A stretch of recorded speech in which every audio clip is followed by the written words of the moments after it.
میرا پیارا نبی کتنا پیارا نبی، ساری دنیا کا ہے وہ دلارا نبی۔ امتی امتی امتی امتی روز نعرہ تکبیر، نعرہ رسالت، نعرہ رسالت، نعرہ حیدری، نعرہ غوثیہ۔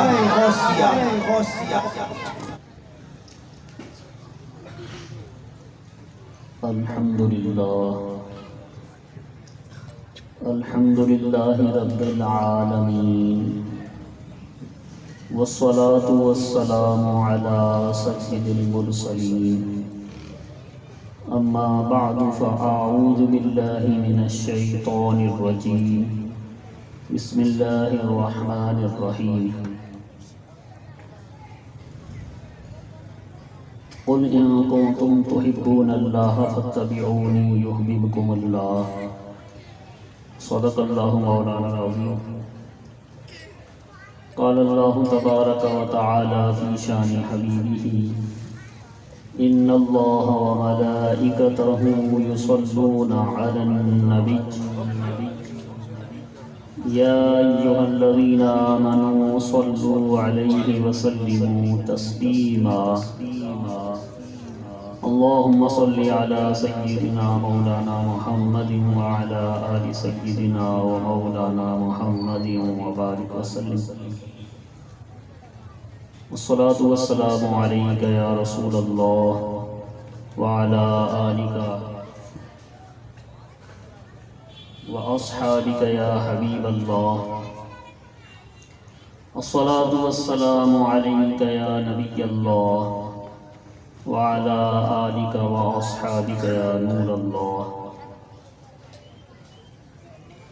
حاضرین کرام، السلام علیکم ورحمۃ اللہ وبرکاتہ۔ الحمدللہ آج ہم اپنے پیارے آقا حضور صلی اللہ علیہ وسلم کا میلاد منانے کے لیے یہاں پر جمع ہیں۔ حضرات محترم، یہ ہماری خوش نصیبی ہے، یہ ہمارے مقدر کی ایک بہت زبردست اور بہت اچھی بات ہے کہ اللہ تبارک و تعالی نے ہمیں اپنے پیارے محبوب صلی اللہ علیہ وسلم کا میلاد منانے کی سعادت بخشی۔ یہ گھڑیاں ہم نے زندگی میں ایک مرتبہ پھر دیکھی۔ پیارے آقا صلی اللہ علیہ وسلم کا میلاد منانا یہ کوئی معمولی بات نہیں ہے، یہ اللہ تبارک و تعالیٰ کا ایک بہت بڑا کرم ہے، بہت بڑا انعام ہے۔ جیسا کہ ابھی تک آپ سن رہے ہیں کہ پیار کوئی اور شے ہوتی، اللہ تبارک و تعالی نے اس ساری کائنات کو اپنے پیارے محبوب صلی اللہ علیہ وسلم کے لیے بنایا۔ آپ غور فرمائیے کہ اس کائنات کو ہم نے اس محفل کو سجایا اپنی بساط کے مطابق، اپنی حیثیت کے مطابق، اپنی طاقت کے مطابق۔ اس میں دریوں کے قالین کے فرش بچھائے، لائٹیں لگائیں، اسٹیج بنایا، تناتے لگائیں، اور اپنی طاقت کے مطابق اس محفل کو شایان شان طریقے سے سجایا۔ اور پیارے آقا صلی اللہ علیہ وسلم کی مدح خوانی کے لیے مدح خانوں کو، نعت خانوں کو اور حضور صلی اللہ علیہ وسلم کا ذکر کرنے والوں کو مدعو کیا، تو ہم نے اس محفل کو اپنی حیثیت کے مطابق، اپنی طاقت کے مطابق سجایا۔ اور جب اللہ نے اپنے پیارے محبوب صلی اللہ علیہ وسلم کو بنایا تو یہ ساری کائنات تو حضور صلی اللہ علیہ وسلم کے لیے بنائی گئی۔ حدیث قدسی ہے کہ اے پیارے محبوب صلی اللہ علیہ وسلم، اگر میں آپ کو پیدا نہ کرتا تو آسمان کو پیدا نہ کرتا، اگر میں آپ کو پیدا نہ کرتا تو اپنا رب ہونا ظاہر نہ کرتا۔ تو معلوم ہوا کہ جب اللہ نے ساری کائنات کو اپنے محبوب صلی اللہ علیہ وسلم کے لیے بنایا، تو جب حضور صلی اللہ علیہ وسلم کو اس دنیا میں بشری لباس میں بھیجنا چاہا تو پہلے آسمان کا شامیانہ لگایا، اس پر ستاروں، چاند، سورج کی لائٹنگ کی، کمکمے روشن کیے ستاروں کی صورت میں، اور اسی طریقے سے چاند سورج کو روشن فرمایا، زمین کا فرش بنایا، آسمانوں، پہاڑوں سے، چشموں سے، آبشاروں سے، دریاؤں سے، باغات سے، جھیلوں سے، اور کائنات کی مختلف اشیاء سے، مختلف چیزوں سے اس کائنات کو، اس محفل کو سجایا۔ تو اللہ تبارک و تعالیٰ نے اپنی شان کے مطابق اس کائنات کو سجایا، اور ہم نے اپنی حیثیت اور اپنی طاقت کے مطابق اس محفل کو سجایا۔ تو یہ کوئی نیا کام نہیں ہے۔ ہم اپنے آقا صلی اللہ علیہ وسلم کی مدح کیا کریں گے؟ کیا ہم حضور صلی اللہ علیہ وسلم کی تعریف کر کے آپ کے مرتبے میں کوئی اضافہ کر دیں گے؟ کیا آپ کی شان کو بڑھا دیں گے؟ یا جس نے حضور صلی اللہ علیہ وسلم کی شان میں کوئی بے ادبی، گستاخی کی، آپ کے معاذ اللہ توہین آمیز خاکے بنائے گئے، کارٹون بنائے گئے، تو کیا انہوں نے یہ گستاخی کر کے حضور صلی اللہ علیہ وسلم کی شان میں کوئی کمی کر دی؟ ارے جس کی شان اللہ بڑھائے، جس کے مقام اور مرتبے کو قرآن بیان کرے، اس کی شان کون گھٹا سکتا ہے؟ یا کون اس میں جو ہے شان میں اضافہ کر سکتا ہے؟ کائنات کا رب جو ہے وہ اپنے محبوب صلی اللہ علیہ وسلم کی شان کو بیان فرما رہا ہے، اپنے محبوب صلی اللہ علیہ وسلم کی شان کو بڑھا رہا ہے۔ تو میری اور آپ کی حیثیت نہیں ہے کہ ہم اپنے آقا صلی اللہ علیہ وسلم کی شان میں کوئی اضافہ کر سکیں۔ اللہ نے خود اپنے محبوب صلی اللہ علیہ وسلم کی شان کو بڑھایا ہے، اور ہمیں یہ دعوت کیوں دی؟ اللہ نے فرمایا کہ ان اللہ وملائکتہ یصلون علی النبی، بے شک اللہ اور اس کے فرشتے محبوب صلی اللہ علیہ وسلم پہ درود بھیجتے ہیں۔ یا ایھا الذین آمنوا، اے ایمان والو، صلو علیہ وسلموا تسلیما، اس پیارے محبوب صلی اللہ علیہ وسلم پہ درود بھیجو اور سلام اور اہتمام کے ساتھ سلام بھیجو۔ اب کیا اللہ کے درود میں کوئی کمی رہ گئی تھی کہ فرشتوں کو شامل فرمایا، اور اللہ اور فرشتوں کے درود میں کوئی کمی رہ گئی تھی کہ ایمان والوں کو بھی دعوت دی کہ تم بھی درود بھیجو؟ اصل میں مسئلہ یہ ہے کہ ہمارے محبوب پر رحمت تو ہم نازل کر رہے ہیں۔ اے میرے محبوب کے چاہنے والوں، اے ایمان والوں، اگر تمہیں ہماری اس رحمت سے کوئی حصہ چاہیے تو آ جاؤ، تم ہمارے محبوب صلی اللہ علیہ وسلم کے لیے رحمت کی دعا کر لو۔ جو رحمت محبوب پہ برس رہی ہے اس کے چند چھینٹے ہم تمہارے اوپر بھی برسا دیں گے۔ تو گویا کہ اللہ اپنے محبوب صلی اللہ علیہ وسلم کے صدقے میں ہمیں اپنی رحمتوں سے نوازنا چاہتا ہے۔ تو فرمایا ہے میرے بندو، تم میرے محبوب سے محبت کرتے ہو، میرے محبوب کے چاہنے والے ہو۔ جب تم میرے محبوب سے محبت کرتے ہو، تم میرے محبوب کے چاہنے والے ہو، جو میرے محبوب سے محبت کرنے والا ہو، جو میرے محبوب کا چاہنے والا ہو، میری یہ رحمت گوارا نہیں کر سکتی کہ میں اس کو اپنی رحمتوں سے محروم کر دوں۔ تم میرے محبوب صلی اللہ علیہ وسلم کے لیے درود کے تحفے بھیجو، میں تم پر اپنی رحمتوں کی بارش برسا دوں گا۔ کیا بات ہے، نعرہ اتنا ٹھنڈا کیوں ہو گیا؟ اللہ اکبر، یا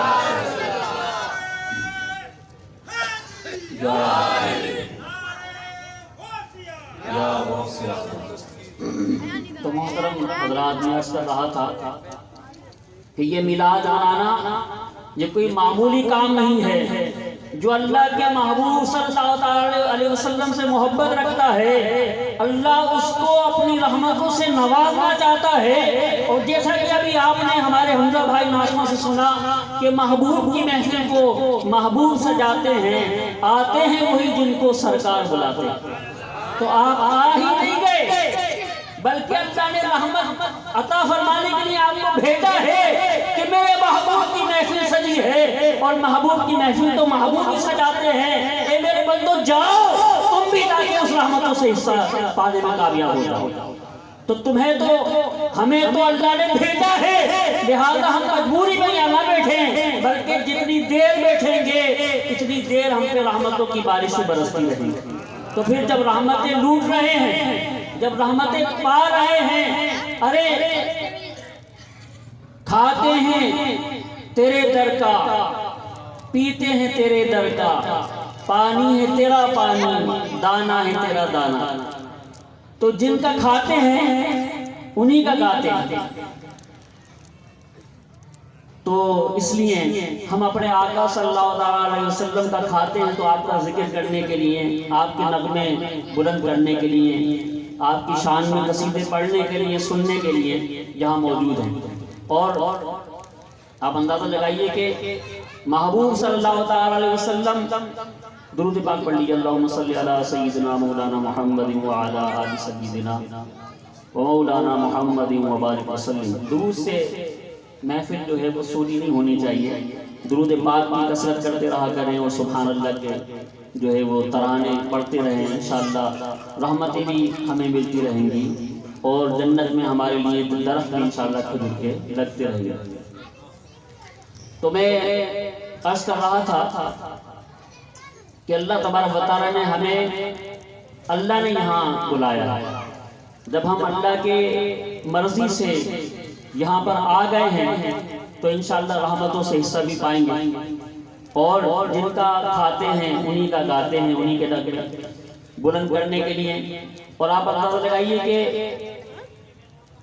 نعت پڑھنا یہ صحابہ کرام رضی اللہ عنہم کی سنت ہے، اور نعت سننا ہمارے آقا صلی اللہ علیہ وسلم کی سنت ہے۔ جب سے یہ حضور صلی اللہ علیہ وسلم کی شان میں توہین آمیز خاکے بنائے گئے ہیں، آپ کی شان میں گستاخیاں اور بے ادبیاں کرنے والوں نے حوصلہ پکڑا ہے، اس وقت سے ہماری یہ ذمہ داری ہے کہ ہم اپنے آقا صلی اللہ علیہ وسلم کی محافل میلاد کا انعقاد کریں۔ یعنی یہ ایک فریضہ ہے، جب تک آپ کی شان میں کوئی نازیبہ کلمات کہنے والا نہیں تھا تو اس وقت تک تو سمجھ لیجئے کہ ایک محبت کا سودا تھا، لیکن جب سے حضور صلی اللہ علیہ وسلم کی شان میں بے ادبیاں گستاخیاں ہونے لگی ہیں، اس وقت سے یہ ہماری ذمہ داری ہے کہ ہم اپنے آقا صلی اللہ علیہ وسلم کی شان کے نغمے بلند کرنے کے لیے ان محافل کا انعقاد کریں۔ یہ میرے آقا صلی اللہ علیہ وسلم کی سنت مبارکہ ہے، اور یہ اللہ تبارک و تعالیٰ کی بھی سنت ہے۔ دیکھیے جب ابو لہب نے حضور صلی اللہ علیہ وسلم کی شان میں بے ادبی کی، گستاخی کی، کیا گستاخی کی؟ حضور صلی اللہ علیہ وسلم نے جب اعلان نبوت فرمایا تو کوہ صفا پہ کھڑے ہو کر آپ نے لوگوں کو بلایا۔ پہلے کوئی خاص اعلان کرنا ہوتا تھا تو اس کا طریقہ یہ ہوتا تھا کہ پہاڑ کی چوٹی پہ کھڑے ہو کے لوگوں کو پکارا جاتا تھا، لوگ جمع ہو جاتے تھے، اور جو اعلان کرنا ہوتا تھا، جو خاص بات کہنی ہوتی تھی وہ کر دی جاتی تھی۔ تو حضور صلی اللہ علیہ وسلم نے بھی اسی طریقے سے جب اعلان نبوت فرمایا تو کوہ صفا پہ کھڑے ہو کے، صفا پہاڑ پہ کھڑے ہو کے آپ نے جو ہے اعلان فرمایا، لوگوں کو بلایا۔ جب لوگ آ گئے تو آپ نے جو ہے وہ کہا کہ اگر میں تم سے یہ کہوں کہ پہاڑ کے پیچھے سے دشمن کی فوج تم پر حملہ آور ہونے والی ہے تو کیا تم میری بات کو مان لو گے؟ لوگوں نے کہا کہ ہمیں معلوم ہے کہ پہاڑ کے پیچھے کوئی دشمن کی فوج نہیں ہے، لیکن ہم نے آپ کو کبھی بھی خلاف واقعہ بات کہتے ہوئے، یعنی جھوٹ بات، واقعے کے خلاف جھوٹ بات کہتے ہوئے کبھی نہیں پایا۔ لہٰذا اگر آپ یہ بات کہیں گے کہ پہاڑ کے پیچھے سے دشمن کی فوج حملہ آور ہونے والی ہے تو ہم یقیناً یعنی ضرور اس بات کو مانیں۔ تو لوگوں کا پہلے آپ نے اعتماد بحال کیا کہ لوگوں کا اعتماد ہے، میری بات کو سنیں گے توجہ سے نہیں، توجہ آپ نے اپنی جانب مبذول کروائی۔ جب لوگ متوجہ ہو گئے تو آپ نے فرمایا کہ قولوا لا الہ الا اللہ، کہو اللہ کے سوا کوئی معبود نہیں، اور انی رسول اللہ، بے شک میں اللہ کا رسول ہوں، اللہ نے مجھے اپنا رسول بنا کر بھیجا ہے، اور یہ جو تم نے اپنے ہاتھوں سے بت تراشے ہوئے ہیں، یہ اپنے جو ہاتھوں سے خدا بنائے ہوئے ہیں، یہ خدا نہیں ہے، معبود برحق عبادت کے لائق صرف اللہ کی ذات ہے، جس نے مجھے اور آپ کو سب کو پوری کائنات کو پیدا کیا۔ تو ابو لہب نے جب یہ بات سنی تو اس نے کہا کہ تبن یدا یا محمد صلی اللہ علیہ وسلم، تبت لگا یا محمد صلی اللہ علیہ وسلم، یعنی اے محمد صلی اللہ علیہ وسلم، معاذ اللہ آپ کے ہاتھ ٹوٹ جائیں، آپ تباہ ہو جائیں، آپ نے ہمیں اس بات کے لیے یہاں بلایا تھا، یہ کہہ کے وہ گستاخی کر کے چلا گیا۔ اللہ تبارک و تعالیٰ نے جو ہے وہ پوری قرآن کی سورہ لہب نازل فرما دی۔ گستاخی ہوئی تھی حضور صلی اللہ علیہ وسلم کی شان میں، بے ادبی کی تھی حضور صلی اللہ علیہ وسلم کی، آپ نے کوئی جواب نہیں دیا، بلکہ اللہ نے خود قرآن میں ابو لہب کا جواب دیا، فرمایا تبت یدا ابی لہب، ابو لہب کے ہاتھ ٹوٹ جائیں۔ یعنی یہ ہمارے محبوب صلی اللہ علیہ وسلم کو کہتا ہے کہ ان کے ہاتھ ٹوٹ جائیں، معاذ اللہ اس کے ہاتھ ٹوٹ جائیں، تبت یدا ابی لہب و تب، پہلے اللہ نے اس کی بات کا جواب دیا کہ ابو لہب کے ہاتھ ٹوٹ جائیں، اور پھر فرمایا و تب، اور اس کے ہاتھ ٹوٹ گئے۔ ہاتھ ٹوٹنے سے مراد ابو لہب تباہ ہو جائے، برباد ہو جائے، اور یہ برباد ہو گیا۔ تو اللہ نے جواب ارشاد فرمایا۔ اب آپ دیکھیے کہ اگر نبی کی شان میں گستاخی کی جائے تو سب سے پہلے اس کا جواب اللہ نے دیا۔ تو جب حضور کی شان میں کوئی بے ادبی گستاخی کرے تو ہمارا یہ فریضہ بنتا ہے کہ ہم حضور صلی اللہ علیہ وسلم کی شان کو بیان کریں، ہم حضور صلی اللہ علیہ وسلم کے خلاف جو بات کی گئی ہے اس کا جواب دیں، اور ہمارے آقا صلی اللہ علیہ وسلم کی بھی سنت مبارکہ ہے۔ جب کافروں نے، کفار مکہ نے حضور صلی اللہ علیہ وسلم کی شان میں بے ادبی گستاخی کی تو آپ نے حضرت حسان بن ثابت رضی اللہ عنہ کو بلایا اور ان کے لیے ممبر سجایا، اور اپنی چادر مبارک اس پر ممبر میں بچھائی، اور پھر حضرت حسان بن ثابت رضی اللہ عنہ کو ممبر میں بٹھایا کہ یہ کافر یہ ہماری شان میں بے ادبی گستاخی کرتے ہیں، آپ ان کی گستاخیوں کا جواب دیں۔ تو حضرت حسان بن ثابت نے جو ہے حضور صلی اللہ علیہ وسلم کی نعتیں پڑھی، تو حضور صلی اللہ علیہ وسلم نے ارشاد فرمایا کہ جب حسان نعتیں پڑھتے ہیں، میری شان کو بیان کرتے ہیں، تو حضرت جبرائیل علیہ السلام آ کے ان کی مدد کرتے ہیں۔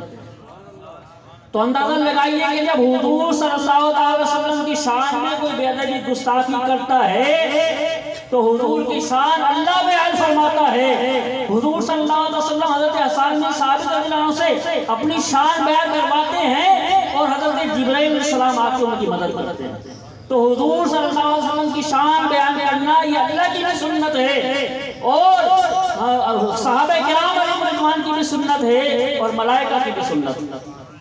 تو یہ کوئی معمولی کام نہیں ہے، ہم اپنے آقا صلی اللہ علیہ وسلم کی شان بیان کرنے کے لیے آپ کا میلاد منانے کے لیے یہاں آئے ہیں۔ تو آپ کیا سمجھتے ہیں کہ میلاد منانا جو ہے وہ محفل کو سجانا میلاد؟ آپ نے جلسہ کر لیا، اس کا نام میلاد؟ آپ نے ریلی نکال لی، جلوس نکال لیا، اس میں جھنڈے اٹھا لیے، اس کا نام میلاد؟ آپ نے جو ہے وہ اپنے گھر کو سجا لیا، کیا اس کا نام میلاد ہے؟ آپ نے اپنے گھر پہ جھنڈا لگا لیا، کیا اس کا نام میلاد ہے؟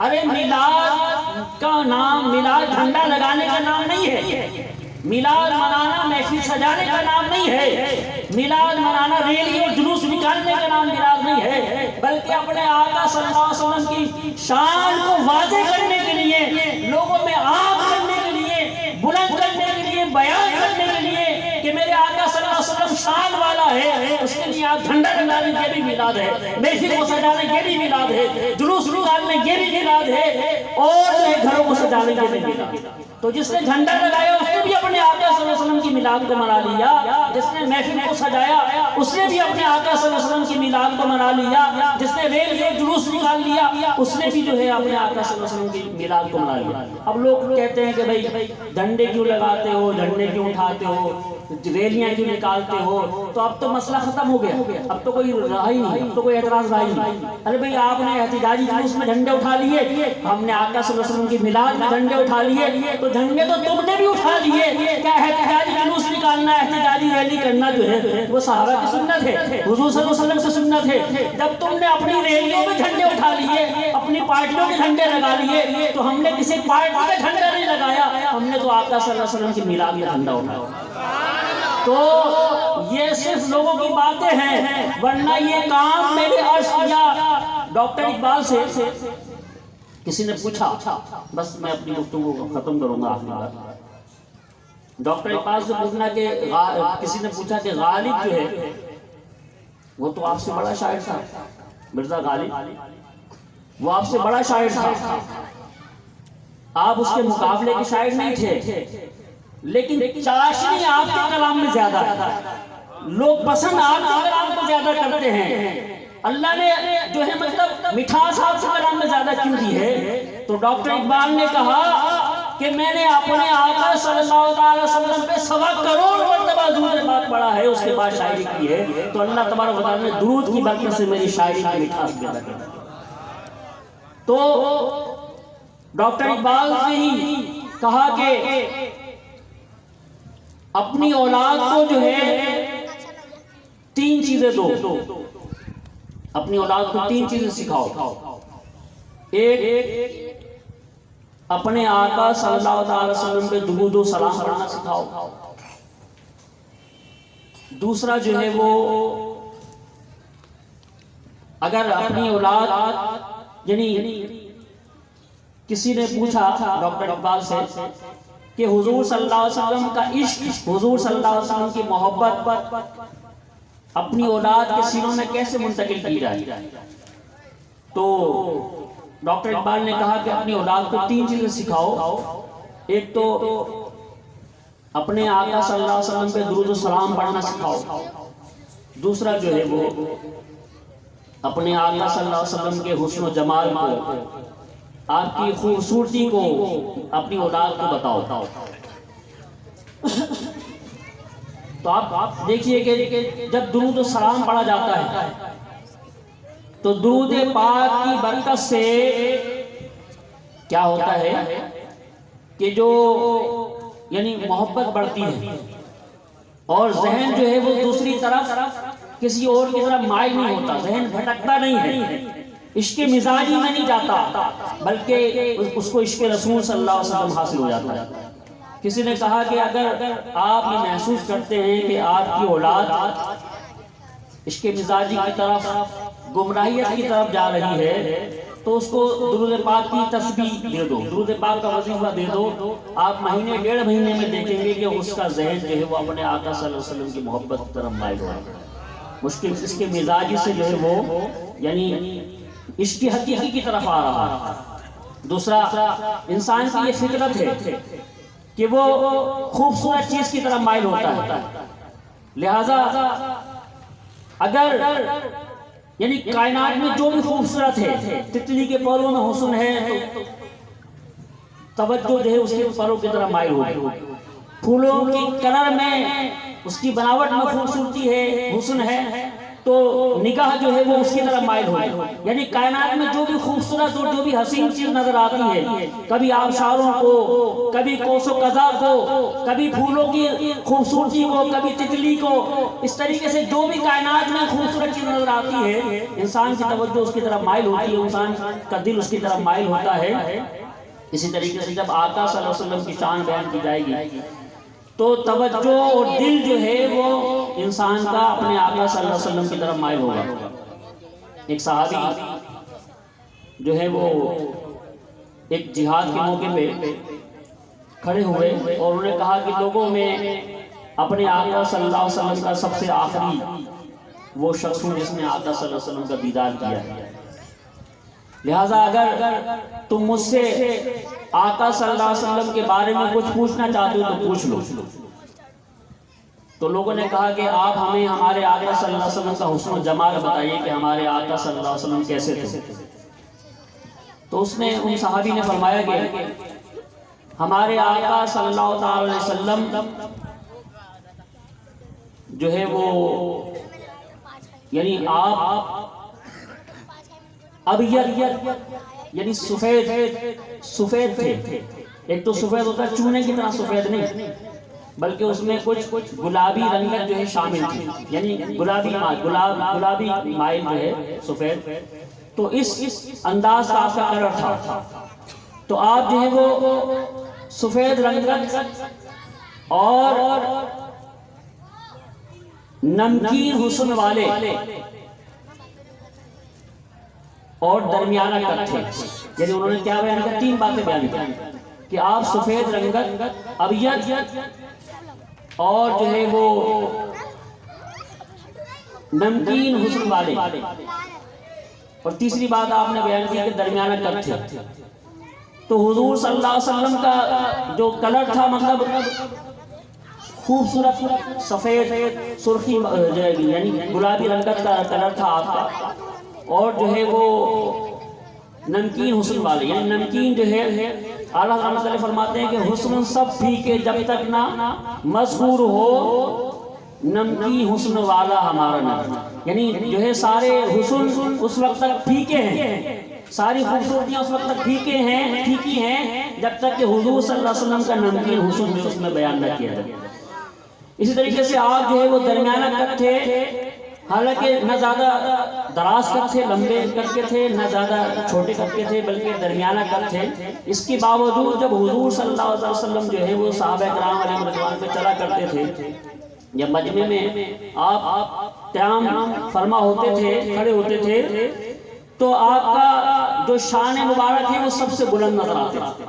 درمیانہ قد ہونے کے باوجود بھی یعنی زیادہ لمبا ہوتا آدمی تو پھر بھی اس کو یعنی اس کی خوبصورتی میں کمی ہوتی ہے۔ زیادہ لمبا ہونا بھی خوبصورتی کو کم کرتا ہے، زیادہ چھوٹا ہونا بھی خوبصورتی کو کم کرتا ہے۔ تو ہمارے آقا صلی اللہ علیہ وسلم درمیانہ قد تھے، لیکن اس کے باوجود آپ کی شان یہ تھی کہ جب لوگ آپ کے صحابہ کرام آپ کے ساتھ چلتے تھے تو حضرت فاروق اعظم لیکن یہ بے وقوف نہیں، اور چھوٹے قد والا جو ہے وہ شریر ہوتا ہے، لیکن علی ان میں سے نہیں۔ علی کا قد حالانکہ چھوٹا تھا، اور فرمایا کہ چھوٹے قد والا جو ہے اس کی طبیعت میں ذرا شرارت ہوتی ہے، لیکن علی رضی اللہ عنہ جو ہے وہ ان میں یہ فطرت موجود نہیں۔ تو حضرت علی رضی اللہ عنہ چھوٹے قد کے تھے اور حضرت عمر رضی اللہ عنہ لمبے قد کے تھے، لیکن اس کے باوجود جب حضور صلی اللہ علیہ وسلم چلا کرتے تھے تو سب سے آپ کے شان جو ہے وہ بلند ہوتے تھے۔ تو یہ ہمارے آقا صلی اللہ علیہ وسلم کی شان ہے۔ تو میں نے عرض کیا کہ ہمارے آقا صلی اللہ علیہ وسلم کا میلاد منانا یہ ہمارے لیے اب لازم ہو گیا ہے، تاکہ ہم اپنی اولاد تک اپنے آقا صلی اللہ علیہ وسلم کی محبت ٹرانسفر کر سکیں، آگے بڑھا سکیں، کیونکہ ہمیں بھی یہ محبت اپنے والدین سے ملی، اپنے بزرگوں سے ملی۔ اگر ہمارے والدین ہمارے اندر یہ محبت ٹرانسفر نہ کرتے، منتقل نہ کرتے، تو آج ہم اس محفل کو سجائے بیٹھے ہوتے۔ ہمارے والدین کا صدقہ ہے کہ انہوں نے ہمیں محبت رسول صلی اللہ علیہ وسلم عطا فرمائی۔ اب ہماری یہ ذمہ داری ہے کہ ہم اپنی اولاد کو ٹرانسفر کریں۔ یہ محفل میلاد اس کا ذریعہ ہے، اللہ سے عمل کی توفیق عطا فرمائے۔ وما علینا الا